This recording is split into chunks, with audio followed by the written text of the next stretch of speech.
Namaskar. I'm Rashmi, and in this video I want to talk to you about a book that quietly changes the way you look at your life. Atomic Habits by James Clear. This is not a loud book. It doesn't push you. It doesn't scare you into action. Instead, it makes you pause and look at the smallest things you do every day and realize how powerful they actually are.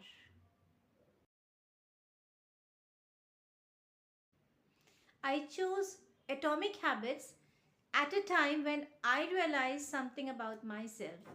I wasn't confused about what I wanted to improve, I knew it very well, but knowing and doing are two different things.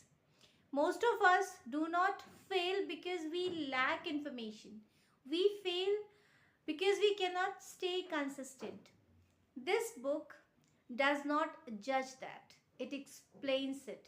What this made me realize is that problem was never motivation. The problem was the way I was approaching change.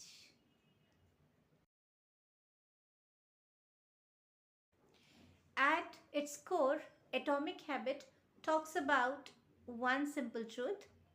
Big changes do not come from big decisions, they come from small daily actions. Before going deeper, let's first understand the title itself.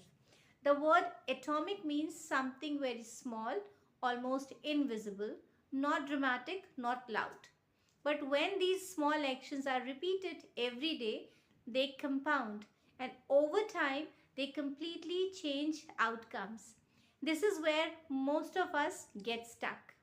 We wait for the right mood, the right time, and the right motivation. But habits don't grow in perfect conditions, they grow in ordinary days. If something is easy to see and easy to access, you do it more.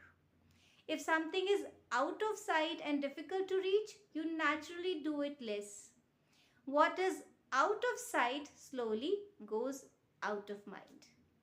And this one idea alone can change how you build or break habits. Pause here for a moment and think about your own life. Notice how many things you do daily without thinking, not because you love them, but because they are easy.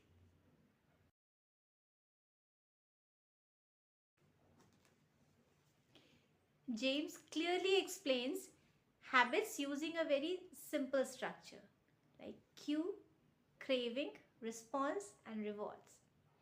A cue is what triggers the habit. It could be a time, a place, an emotion, or even seeing something. Craving is the desire behind the habit. It is not the habit itself, but what you expect to feel from it: comfort, relief, pleasure, or achievement. Response is the actual action you take. This is the habit. What you do in response to the cue. And reward is what you gain from it. This is what tells your brain that this behavior is worth remembering. Once you understand this cycle, habits stop feeling mysterious. You realize that habits are not about self control, they are about design. This is where the book stopped being theory for me and became practical. Instead of trying to do everything perfectly, I started doing things for just a few minutes. On days when time was limited, I still showed up, but in a very small way. Some days it was reading only a few pages.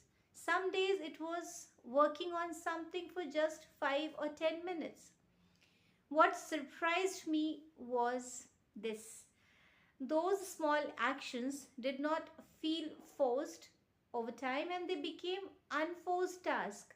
They slowly turned into a habit of mind. Now, these things happen naturally in my day. I'm not pushing myself anymore. they are simply there, quietly, consistently. This is exactly what this book talks about.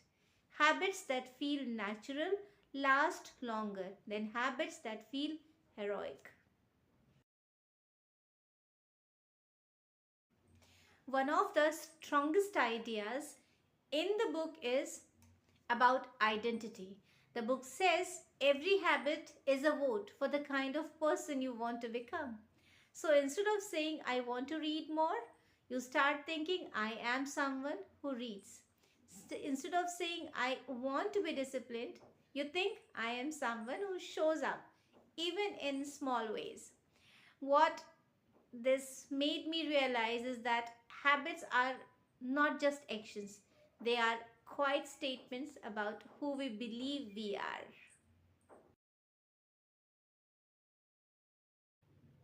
The book also talks about breaking habits, but again, in a very realistic way. It doesn't tell you to fight temptations, it tells you to redesign your environment. If something is always in front of you, you will reach to it. If something is out of sight, it slowly loses power. This shifts the responsibility from willpower to wisdom, and that feels humane.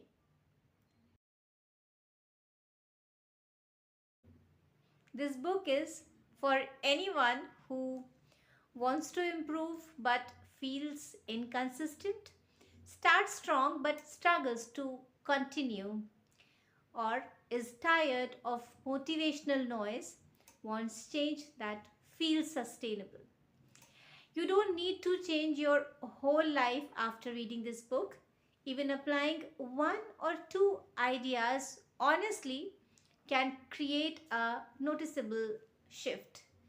Atomic Habits does not promise instant transformation. It teaches you how to respect time, effort, and patience. If there is one feeling this book leaves you with, it is a quiet reminder you don't need to do more. You need to do things. Sometimes doing a little every day changes everything. I will leave you with that thought. Take a moment with it. Thank you for listening.